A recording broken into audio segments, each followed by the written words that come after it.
তো গাইস এই প্লেয়ারটাকে দেখতে পাচ্ছেন, এটা একটা হ্যাকার, আর এই হ্যাকারটা পড়ে যায় আমার ম্যাচে। তো গাইস দেখুন এই জোকারটাকে আমি কিভাবে একটা ওয়ান টেপ মেরে দেই।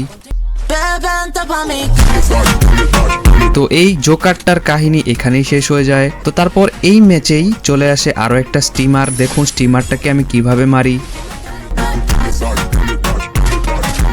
এই ক্লিপটাও স্টিমারের ক্যাম্প থেকেও দেখে নিন।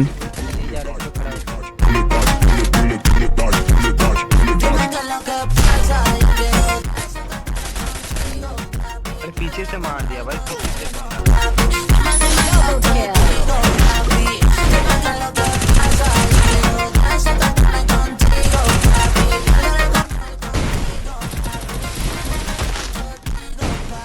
তো স্টিমারটার আমার হাতে মার খাওয়ার পর রিয়েকশনটা কিরকম ছিল সেটাও জেনে আসি।